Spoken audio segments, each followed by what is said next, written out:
पदार्थ विज्ञान का चैप्टर 5 क्रम विज्ञान है। इसमें आज इस वाले वीडियो में पढ़ेंगे गुण और कर्म में क्या क्या सिमिलरिटीज़ है, देखते हैं। जिसमें गुण और कर्म में साधर्म्य, साधर्म्य मतलब सिमिलरिटीज़। गुण और कर्म में दोनों पदार्थ होते हैं।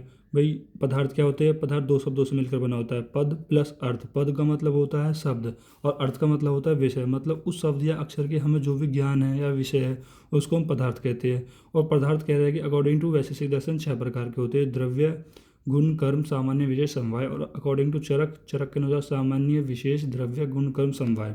ये 6 प्रकार के होते हैं चरक संहिता के अनुसार। तो गुण और कर्म में दोनों पदार्थ हैं, क्योंकि दोनों के अंदर आ रहे हैं ना। जब आप पदार्थ के 6 नाम पढ़ोगे तो उसमें गुण भी आ रहा है, कर्म भी आ रहा है।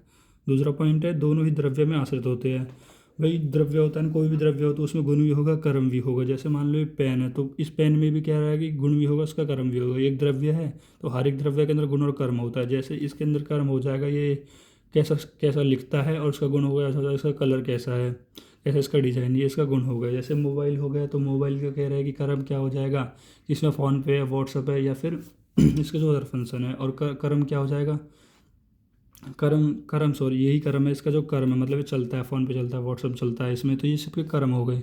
इसका गुण क्या हो जाएगा? इसमें कितने मेगापिक्सल का कैमरा है, इसका डिज़ाइन कैसा है, इसका कलर कैसा है, ये सब इसके क्या हो जाएंगे? गुण हो जाएंगे फ़ोन के।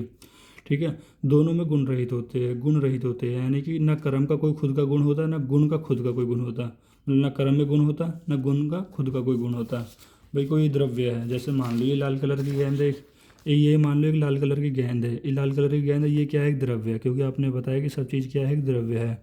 तो ये क्या है? एक द्रव्य। अब आप इसको मान लो ऊपर की तरफ फेंक दो, तो ऊपर की ओर फेंक दोगे, ये तो हो गया इसका मान लो कर्म, ये तो हो गया इस गेंद का कर्म।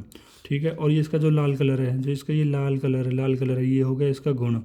तो इस कर्म का कह रहा है, इस कर्म का कोई गुण नहीं होता भाई। ये मूव कर रही है, गति कर रही है, तो इस गति का क्या गुण है? भाई कोई भी गुण नहीं है, उस द्रव्य का ही तो गुण है। और ये गुण है, ये इसका लाल कलर है, लाल कलर उस गेंद का कह रहा है कि गुण है, उस द्रव्य का गुण है। तो उस लाल कलर का फर्दर कोई गुण थोड़ी होगा, फर्दर इसका कोई गुण थोड़ी होगा। भाई लाल कलर का क्या गुण है? कोई भी गुण नहीं है। उस द्रव्य का लाल कलर है, वो उसका गुण है। फिर दोनों को स्वतंत्र अस्तित्व नहीं होता। स्वतंत्र अस्तित्व कहने का मतलब है कोई भी मान लो, स्वतंत्र अस्तित्व का कहने का मतलब है, इस एग्जाम्पल समझ लें कि भाई ये गेंद थी। अब मान लो कह रहा है कि ये कर्म अलग होगा, गुण अलग होगा, ऐसे थोड़ी होगा, क्योंकि द्रव्य के अंदर होते हैं। समवाय कारणम से, समवाय संबंध से वो द्रव्य के अंदर होते हैं।